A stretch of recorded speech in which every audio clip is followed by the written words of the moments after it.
You've entered Bookstorm. Your favorite authors are here to dive down deep into their best-selling books. Stay tuned to brave the storm.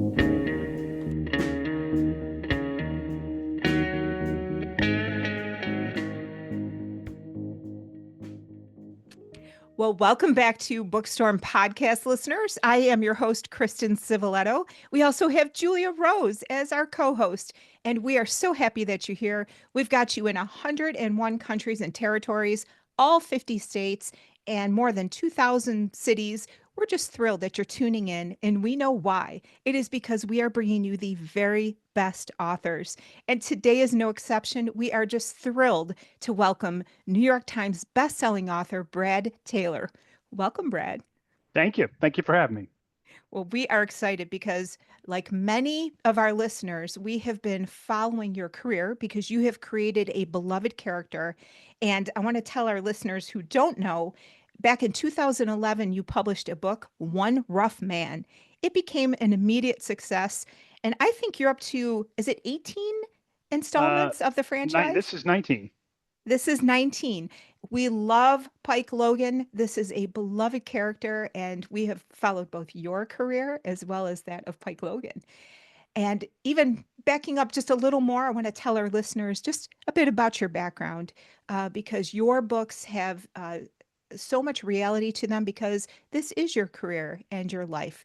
You are a lieutenant colonel, retired, 21-year veteran of the U.S. Army and Special Forces. You were part of Delta Force. And when you retired, you, first of all, were teaching at the Citadel as part of military science. And we are so excited because you bring that experience into everything you do. We love it. Thank you. Appreciate it. Also, you participated in Operation Enduring Freedom, Operation Iraqi Freedom, and for that, we are very grateful. Thank you. Now, Julia is going to tell us a little bit about your story. If you want to add anything at the end, by all means do so. Do not give away spoilers. I know it's hard. Okay. I won't, I promise.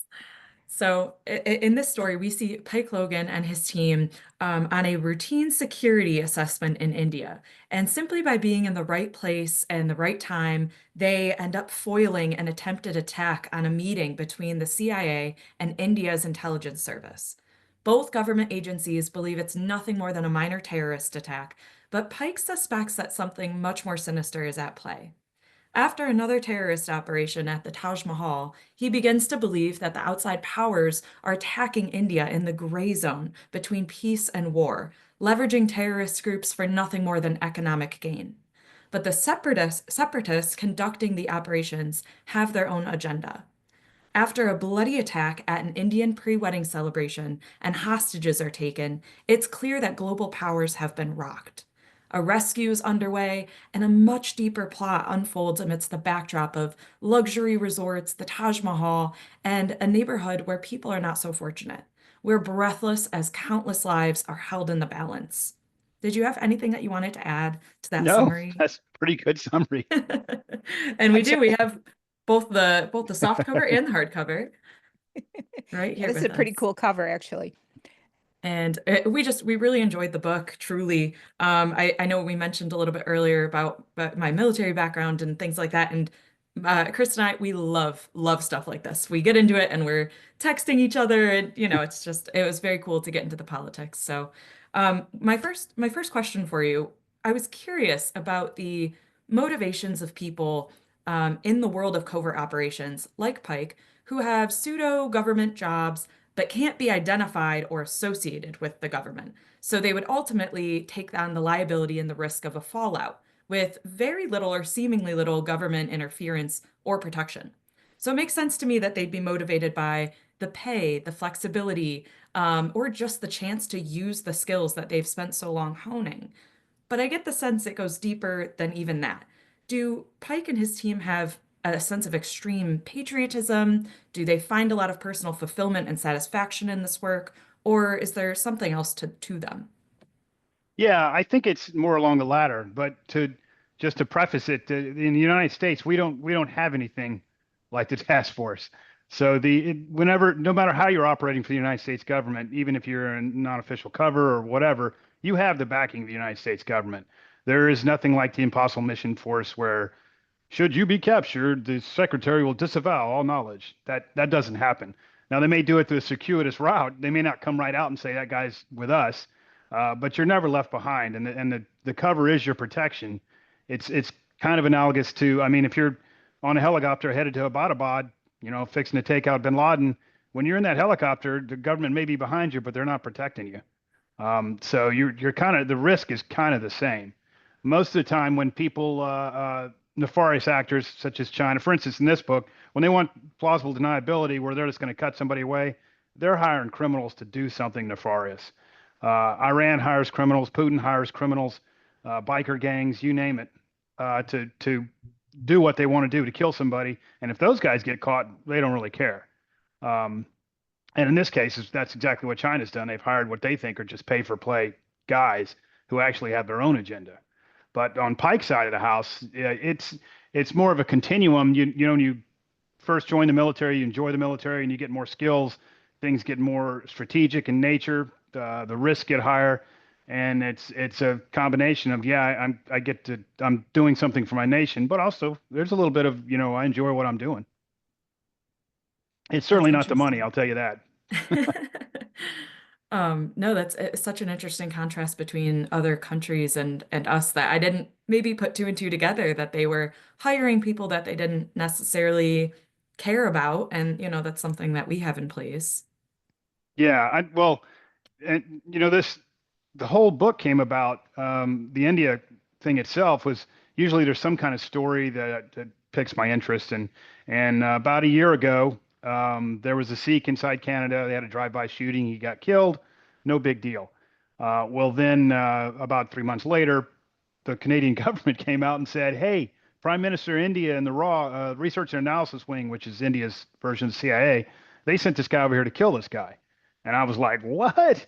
What on earth? What's going on here?" Number one, I was like, Sikh. I better look that up. And two, why would India attempt to kill somebody in Canada? Come to find out, the largest diaspora of Sikhs are in Canada. Well, then 3 months later, the FBI arrested somebody, and they said, "Hey, the RAW sent this guy over here to kill a Sikh in America." And at that point, I was like, "Okay, something crazy going on here." And so I started doing research on that, which the story sprang out of. But in both of those cases, the people that were caught killing or attempting to kill were drug runners. They weren't members of the Indian government. They were just paid off killers to go do it. And there's a yin and a yang to that. The yin is a complete plausible deniability. You can just say that guy's a drug runner. He's working for the drug cartel. I don't know who he is. On the other side, though, you're usually hiring a boob who's going to get caught. Yeah. Well, we may not use individuals, maybe proxies, other nations, and fighting our wars through those proxies. I don't know. Well, we don't use proxies as much as, I mean, Iran certainly uses proxies. Now, we'll use proxies in the sense to achieve our national aims through, say, the Northern Alliance in Afghanistan. Mhm. But the Northern Alliance has got, I mean, we're aligned in what we want to get accomplished, as opposed to proxies where we're just paying somebody to do, and he doesn't care what he's doing. Yeah. We don't usually pay anybody to do a mission just because they're getting money. Now we'll leverage whatever nationalism they have, or we'll increase, the Mujahideen in Afghanistan, where they're fighting the Soviets. Yeah, we're going to help you. They're a proxy for us, but we're just compatible with what they're trying to get done. Yeah. Well, I want to ask you then about some of that because, first of all, your title of your book, I'm going to show this again, Into the Gray Zone, kind of leads naturally into what we were just talking about. When we talk about the gray zone, I love that you had that thematically running through your story on two levels. One is the time period between war and peace that a country may experience, that gray Mhm. zone, and what are the activities that are going on. But also, when we think about the gray zone, we think about some of the choices and decisions that your characters had to wrestle with that may be pushing that line of what might be appropriate or acceptable in a situation.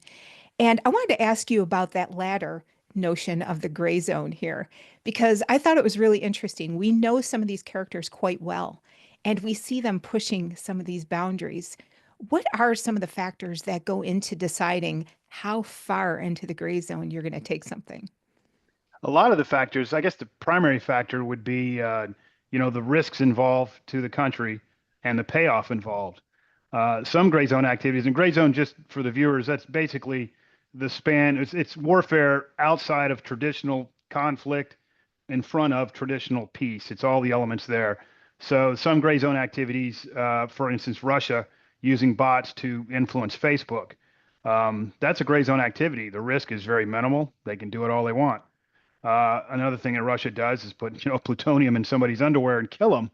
Now that's very risky, because you get caught. There's repercussions on the world stage. So it depends on the how far you're going to push it. Depends on the what's coming out of that, and how much does it matter to me.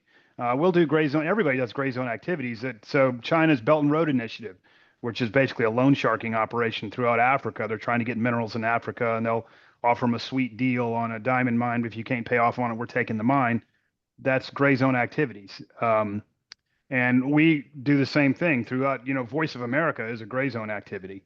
And that's on the light end of the spear. On the sharp end of the spear, Ukraine's in an all-out war right now. In 2014, it was a gray zone war when Russia sent in little green men, as they called them, and it was a spontaneous uprising of all these people in the Donbass who wanted to be in Russia. Well, it wasn't. It was Russia invading, but it was gray zone because they didn't come right out and say, like they have now, and say, we're coming across the border and invading. So it's all commensurate on the risk that the party's going to see, the risk they're going to take.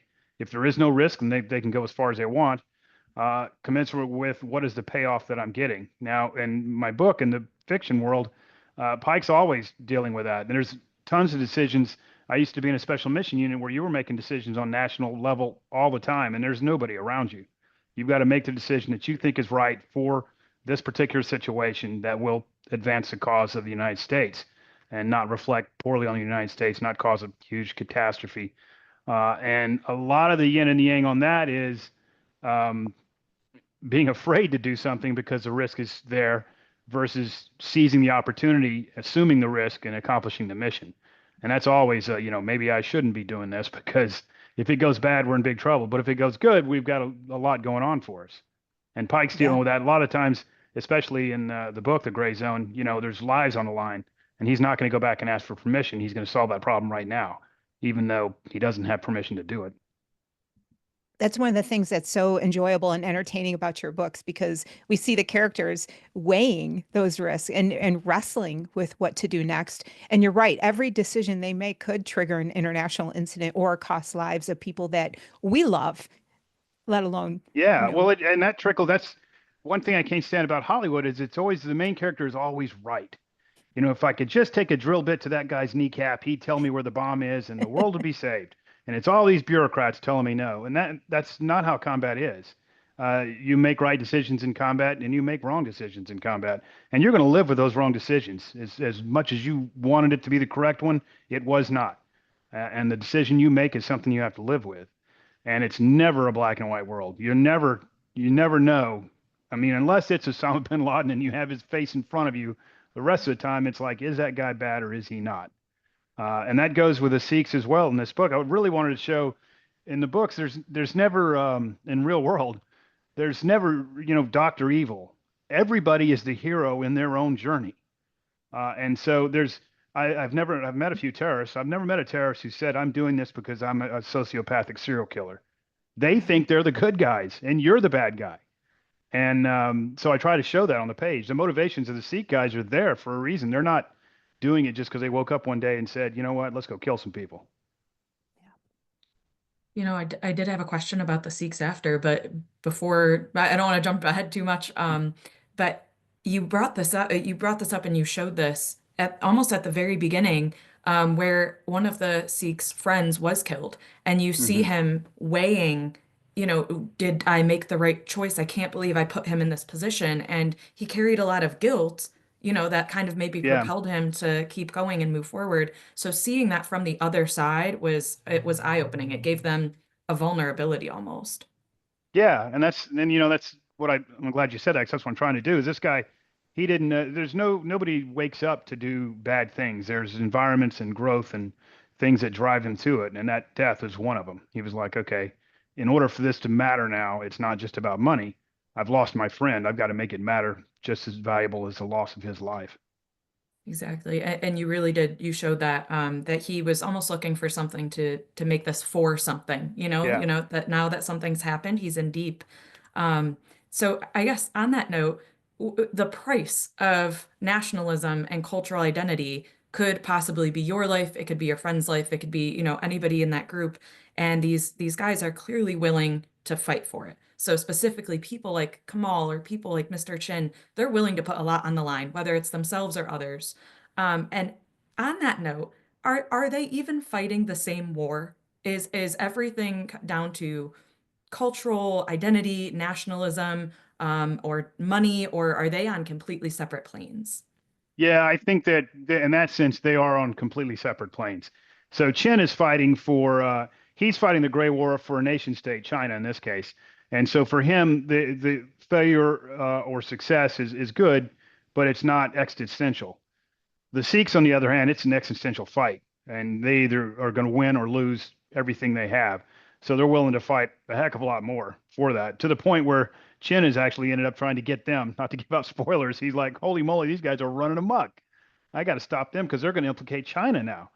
And that's the way it kind of goes. If you look at any of the nationalist fights that go on, as a country goes more towards an existential threat, they will turn more vicious into what they do. For instance, Rhodesia, when it turned into Zimbabwe, when it was Rhodesia, it was their own country. When they started to get overrun, they started doing heinous stuff. I mean, they're doing assassinations, they're killing people left and right because it's an existential threat. The United States fighting the Houthis right now. For the Houthis, it's a civil war. They're trying to take over Yemen. To them, stopping what they're doing means they cease to exist. For us, we're kind of dropping some bombs. I mean, they can make the pain on us very easily. We would say, we're not doing this anymore. And it wouldn't matter to us. It would just be less bombs dropped in the Middle East for the American public. For them, it's life or death. You see it in Northern Ireland during the Troubles, same type thing. I'm fighting for my country. England's fighting for an empire. And there's a huge fight because of that. Anytime there's some kind of nationalist component, Palestine, and right now with Palestine and Israel, now you've got two countries that are equally fighting. I mean, it's an existential threat to Israel, and it's an existential threat to Palestine. And that's one of the reasons it's so completely intractable. Neither one of those guys can cede terrain without losing what they have. Yeah, that's exactly right. And you also have that added element of ideology, not just a Yeah. sense of nationalism, but ideology that crosses political borders. Yeah, I So, guess when I said national, that's exactly right. When I say national, I'm kind of mean ideology yeah, because the Sikhs don't have a nation. That's exactly what they're trying to give Khalistan, but it's their ideology that's driving the nation. Montreal, Quebec, Basque separatists in Spain, they all have an ethnic identity and ideology that some elements say, I want my own area. yeah. Well, I wanted to ask you about something that I couldn't wait to talk to you about this because to me, it's something we're not talking about enough. And that is this idea of these rare earth elements. And, we have a lot of geopolitical maneuvering going on in your story, Yeah. but at the heart of it are, and without giving away any spoilers, are some things that involve these rare earth elements.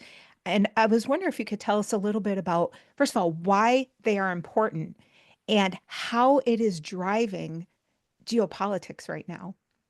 Yeah, actually, I kind of pat myself on the back when I was writing this Good book. time. Good When I timing. was writing the book, actually, midway through the book, October 7th happened. And everybody's like, oh, you're going to write about Hamas. You're going to write about Hamas. Well, I've already written about Hezbollah and Hamas in plenty of books. And I said, no, I'm writing about India. I'm staying with India. And I told my publisher at the time, mark my words, this will come to fruition when the book comes out. And I just kind of said it as a joke. And sure enough, here it comes. And it's out, it's not really a spoiler. The basic gray zone activity that's going on here is rare earth elements. Rare earth elements they're not really rare. They're kind of everywhere, but they're really rare in quantity, and they're very hard to mine. When you mine rare earth elements, it's incredibly messy and it's incredibly environmentally damaging, which is why we don't have any rare earth element mines. We used to have one, and it's gone out of business because it's just not profitable to have a mine and meet the stringent requirements that we have. Now, China doesn't care. They will destroy their whole country and get these rare earth elements. And why does that matter? Everything, the screen we're talking on right now, every cell phone, every computer, every Tesla, everything in modern life requires rare earth elements to function. And then when you talk about national security, every hypersonic missile, The F-35 has this $400,000 helmet that's custom molded to the pilot's head. Everybody talks about that. Well, that thing should be called the rare earth element helmet. If we didn't have them, we couldn't make that helmet. And right now, China, real world, has about an 80% monopoly on rare earth elements. A few years ago, maybe 8 years ago, they were in a fight with Japan over some islands. We own those islands. No, we own those islands. And it was part of the Gray War. China said, we're not exporting any rare earth elements to you anymore, Japan. Well, Japan's electronics industry took a huge hit. We looked at that and said, holy moly, if they do that to us, we're in trouble. Well, fast forward to today, that's exactly what they're doing in the tariff war. We say we're going to tariff you 145%. They say one thing, we're not going to export rare earth elements. And boom, we're hit. In the book, that's what's going on. So we're constantly looking. In fact, when you look at Ukraine, one of the things that President Trump talked about was we'll help defend Ukraine if we get their rare earth elements. And in the book, what had actually happened was I was developing this plot line and not sure. I knew the Sikh angle, I knew the Chinese angle, but I didn't know, okay, what's this fight going to be about? And while I was in India doing the research on the ground, they found a huge deposit of rare earth elements in northern India. I couldn't believe it. And as soon as that happened, I was like, well, that's it. There it is. And so the book itself is China or America is covertly helping India mine this rare earth. They don't want China to know that we're helping them because then China will get overtly upset instead of covertly. China finds out about the rare earth element mine going on, and they're trying to put a stop to it because they want to maintain their monopoly for leverage.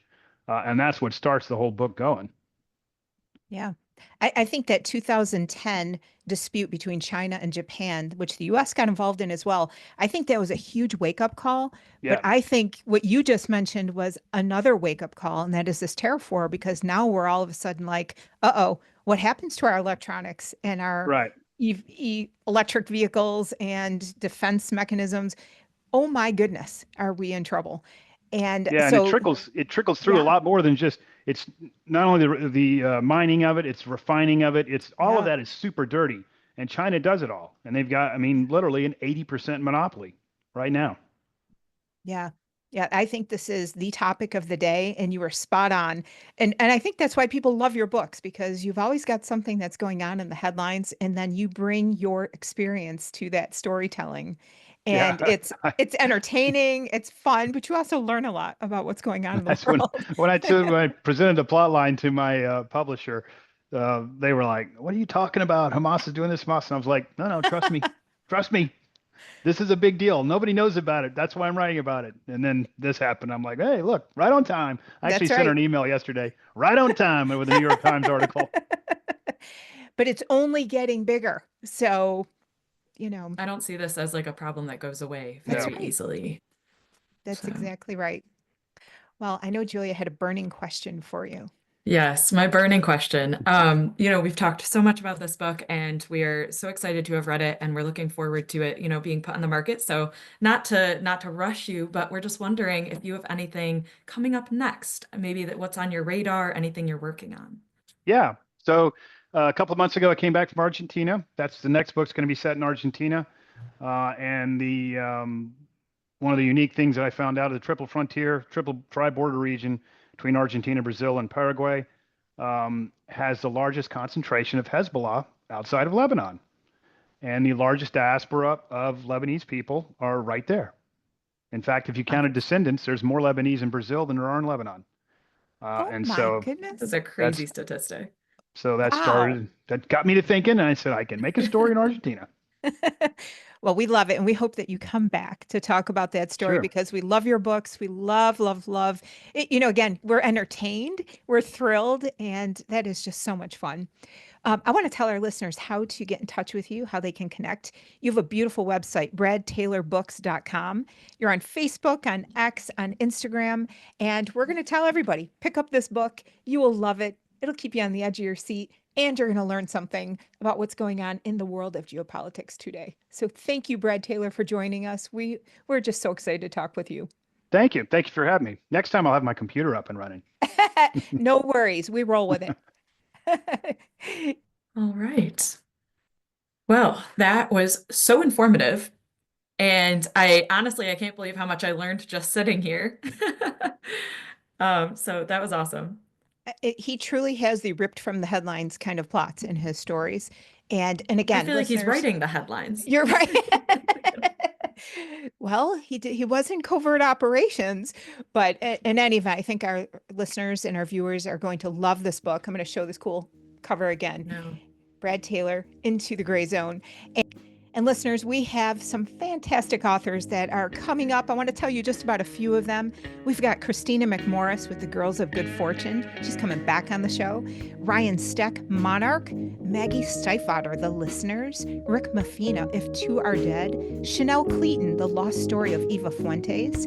Jesse Rosen, All the Signs. And Tess Gerritsen, The Summer Guests. And we are growing every week. We thank you for sharing our socials. You can find us at BOOKSTORMPodcast.com. You can find us on our YouTube channel. Search for Bookstorm and Podcast. We should come right up. And we're on Instagram, on X. And we are thankful you're here. We know why you're here. It's because your favorite authors are on Bookstorm Podcast. Have a great week.